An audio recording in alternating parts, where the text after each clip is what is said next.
Hi, I'm Liz, School Garden Coordinator with Wasatch Community Gardens, and I'm here today to talk about food safety. Having kids out in the garden snacking on the healthy stuff that they've grown themselves is one of the best parts about being out in the garden. But it's one thing to just let the students out here and to eat whatever they want, and it's another thing to maintain proper USDA approved food safety standards while your kids are out here having a good time.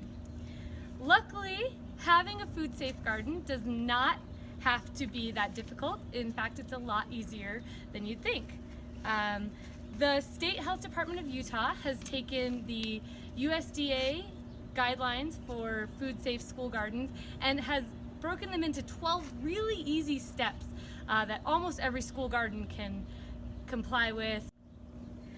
The first tip from the Utah State Health Department is that produce must be planted in an area free of toxins, including petroleum products, transmission fluid, car fluids, and heavy metals and heavy contaminations. One really easy way to meet this standard is to not use any in-ground soil that you know has been used for parking areas or other contaminating sources. A really easy way to comply with these standards is to just have raised garden beds, like you can see here at the Lincoln Garden. We've got these nice raised garden beds, or any other soil that you can import and be sure that it's pure and safe of those heavy metals. The second recommendation from the Utah State Health Department is about your wastewater. So if you've got water that you've used to rinse produce or rinse tools, none of that water can be used to water plants that are used for food. So go ahead and throw that water on your flower garden, but don't put it on your tomatoes. The third recommendation is that non-treated animal waste cannot be used in your school garden. Whereas at your home gardens, you might love to use your chicken manure or horse manure in your gardens. For school gardens, you can't use untreated animal waste.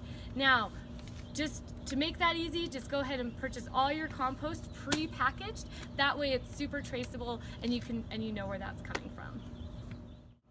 Alright, the fourth recommendation is that fertilizers and pesticides must be used according to the instructions on the label and secured so that children can't get into them. In practice, that's pretty easy to do. Just follow your instructions right on the bottle. Make sure that you're not over fertilizing, even with organic fertilizers, and keep them under lock and key, not around where the students have access to them. Alright, the fifth recommendation is that all produce must be thoroughly washed before it is consumed by the children.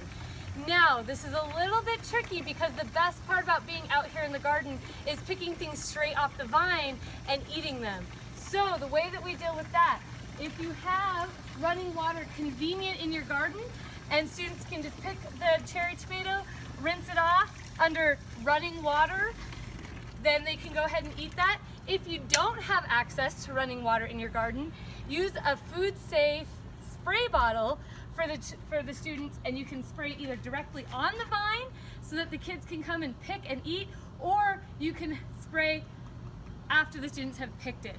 The trick is that the water just has to run cleanly off the vegetable. You can't use a bucket to dunk your produce in to wash and eat. It needs to run cleanly off.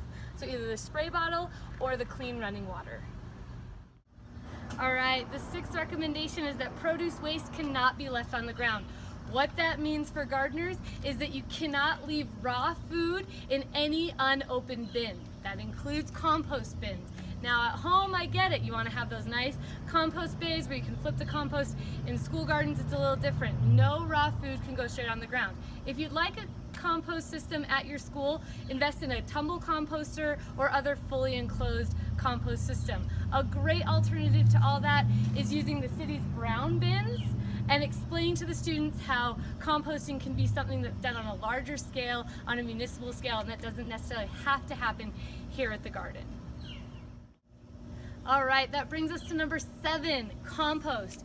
Compost, no matter how you mix it, how you make it, must be completely composted before you can apply it to produce plants that students are going to eat.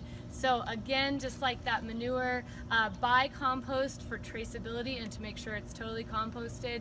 And if you would like to have a compost system at your garden, just get a tumble composter and have someone that really knows how to check that compost before it's applied to your garden beds. All right, the 8th recommendation from the Utah State Health Department is that any piece of produce that has spoilage or a blemish on it cannot be used to feed kids. At home, I'm a big part of cut off the bad part, eat the rest. In the garden, when working with children, that doesn't fly. You've gotta throw away that whole piece of produce. And the 9th recommendation is that all produce that's picked in the garden needs to be consumed in the garden.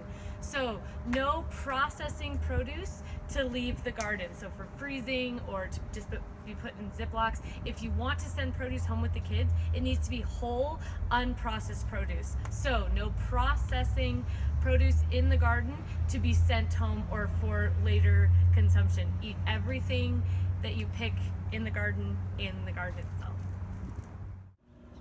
All right, the 10th recommendation is that hands must be washed thoroughly using potable water, soap, and sanitary means of drying hands before students can harvest and eat produce. In practice, just have your students swing by the bathroom and wash their hands before they come out to the garden, and always have some hand sanitizer on hand to keep everything nice and sanitary, nice and clean while you're out in the garden eating veggies. The 11th recommendation is that all children must be supervised while out in the garden. Although we like the idea of letting our students come out and check out the garden independently, in order to maintain food safe practices, we need to have the students always supervised when they're out in the garden space. And the last, number 12 recommendation is to keep all harvest buckets, baskets, totes, and other containers used when harvesting and carrying produce cleaned and sanitized and kept in a safe space. So what I do at all my gardens is I just have specific harvest buckets that are easy to wash, easy to sanitize with a little bit of bleach water if I need to, and I keep those in my tool shed. They don't just float around the gardens.